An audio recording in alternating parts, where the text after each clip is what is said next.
Next మిగతా వార్తల్లో ఏ క్షణంలో అయినా పాకిస్తాన్పై దాడి. ఇది ఎవరు అంటున్నారంటే పాకిస్తాన్ కూడా వాళ్ళు మాట్లాడుకుంటున్నారట. వాళ్ళ ప్రభుత్వం కూడా భారతదేశం ఏ క్షణమైనా మా మీద దాడి చేయొచ్చు, మాకు నిఘా సంస్థల నుంచి సమాచారం ఉంది అని వాళ్ళు అనుకుంటున్నారు. ఇప్పుడు ఇదే వార్త ఇక్కడ మనం ప్రధానంగా కనిపిస్తూ ఉన్నది.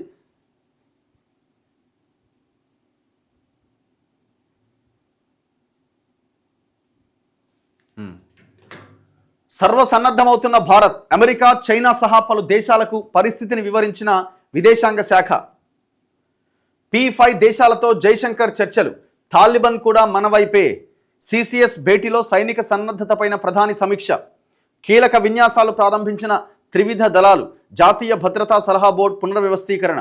చైర్మన్గా మాజీ చీఫ్ అలోక్ జోషి, తెలుగు అధికారి వెంకటేష్ వర్మకు స్థానం. మాపై నేడో రేపో సైనిక దాడి, మా దగ్గర విశ్వసనీయ సమాచారం ఉన్నది, దాడి చేస్తే భారత్కు మూల్యం తప్పదు. పాకిస్తాన్ సమాచార మంత్రి థరార్ వ్యాఖ్య. వాడు అంతకుమించి ఏమంటాడు? ఒక గాంభీర్యాన్ని ప్రదర్శించాలిగా, తప్పదు కదా. ఎందులో కూడా భారతదేశంతో వాడు గెలవలేడు. ఆయుధాల విషయంలో, సైన్యం విషయంలో, ఆర్థిక అంశాల విషయంలో, ఏ అంశంలో చూసుకున్నా పాకిస్తాన్ చాలా దారుణమైన సిచ్యువేషన్లో ఉన్నది. పాకిస్తాన్కు బుద్ధి చెప్పేందుకు భారత్ సిద్ధమవుతోందా?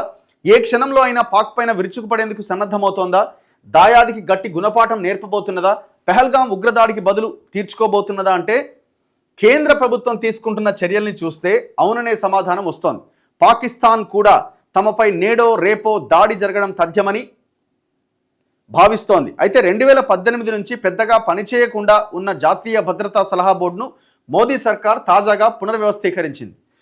మాజీ చీఫ్ను చైర్మన్గా 6 కీలక అధికారులను, మొత్తం టీంని మార్చేశారనమాట, సభ్యులుగా నియమించింది. పాక్ సీమాంతర ఉగ్రవాదం గురించి చాటి చెప్పడంతో పాటు తాము తీసుకోబోయే చర్యలను వివరించేందుకు భారత్ G20 గల్ఫ్ దేశాలతో సహా ఇప్పటికే 25 ప్రధాన దేశాలను సంప్రదించింది.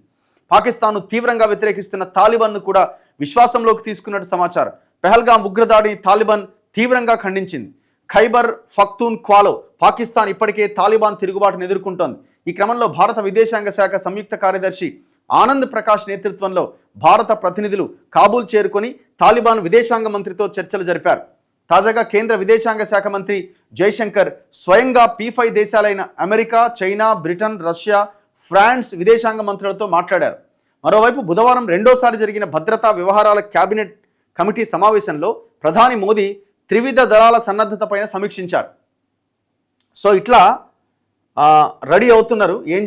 ఏం చేయబోతున్నారు అన్నది చూడాలి. పాకిస్తాన్లో కాల్పులు, భారత్ ఎదురు కాల్పులు.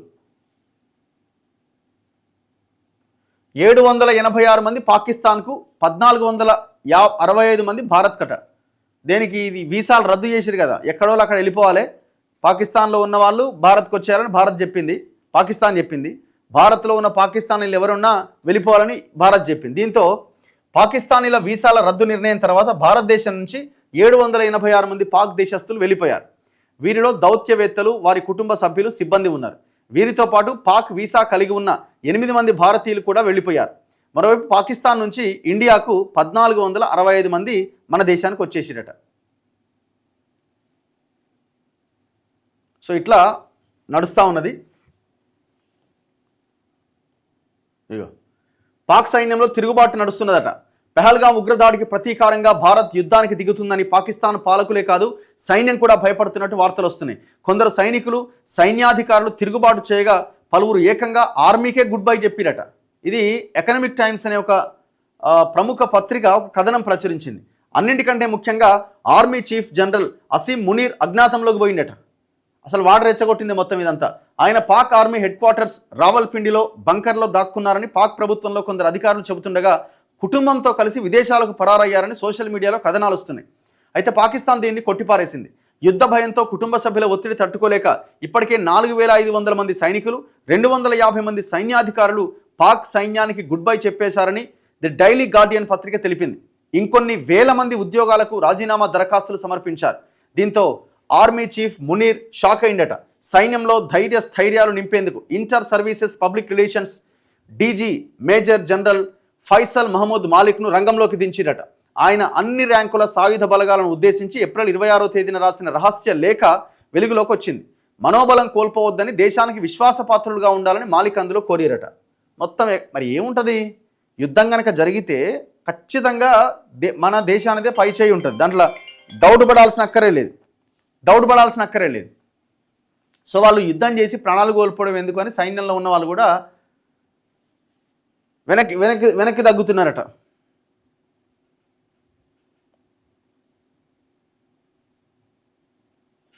ఇరవై 24-36 గంటల్లో మా పైన దాడి, 24 నుంచి 36 గంటలు అంటే దాదాపు ఇంకొక 1 డేలో దాడి జరగవచ్చు అని అంటున్నారు వాళ్ళే. ఇక రాబోయే 24-36 గంటల్లో నేడో రేపో భారతదేశం తమ పైన సైనిక దాడి చేస్తుందని పాకిస్తాన్ సమాచార ప్రసారాల శాఖ మంత్రి అతలుల్లా థరార్ అన్నారు. ఈ విషయమై తమకు విశ్వసనీయ సమాచారం ఉన్నది. సైనిక చర్య కోసం భారత్ పెహల్గాం ఉగ్ర దాడిని సాకుగా వాడుకుంటోంది. భారత్ దాడి చేస్తే మూల్యం చెల్లించుకోవాల్సి వస్తుందని హెచ్చరించారు. సైనిక దాడి తర్వాతి పరిణామాలకు బాధ్యత వహించాల్సి ఉంటుంది. అయితే ఈ వ్యాఖ్యలపైన భారత్ స్పందించలేదు. ఇట్లా అండ్ మన దేశం కూడా ఫేక్ పోస్టులు పెడుతున్నాడట. ఇగో జనరల్ సుచీంద్రను తొలగించారంటూ పాకిస్తాన్ చేసిన ప్రచారాన్ని ఫ్యాక్ట్ చెక్ చేసి వదంతులుగా కొట్టిపారేస్తూ పిఐబి పోస్ట్ చేసిన చిత్రం. సో ఇట్లా వానెందు తొలగించరు, ఈయనెందు తొలగించరు అని ఫేక్ పోస్టులు పెడుతున్నారట బాగా సోషల్ మీడియాలో. ఎవరు? పాకిస్తాన్లో ఉన్నవారు.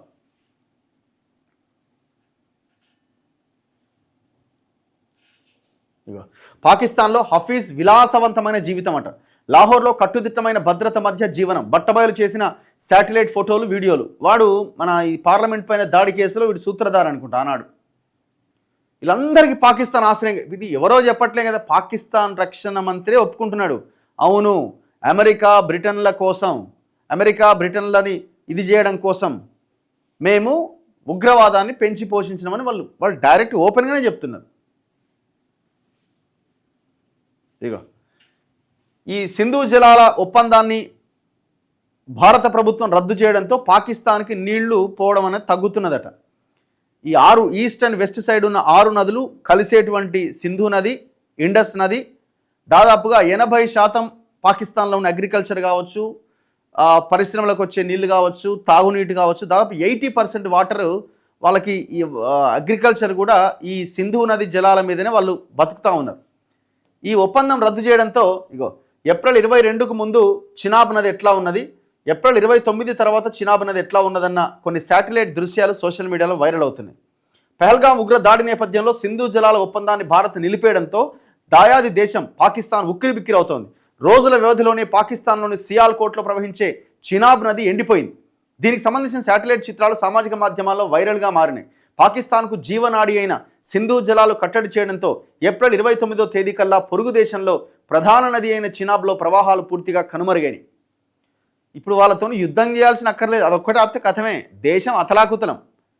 వాళ్ళకు సంబంధించిన జీడిపిలో కావచ్చు, వాళ్ళ ఆర్థిక వృద్ధిలో 30-35% అగ్రికల్చర్ దాని నుంచే వస్తున్నది. ఈ సింధు జలాల ద్వారా పండిన పంట ద్వారానే వాళ్ళ దేశం ఎంతో కొంత బతకగలుగుతున్నది.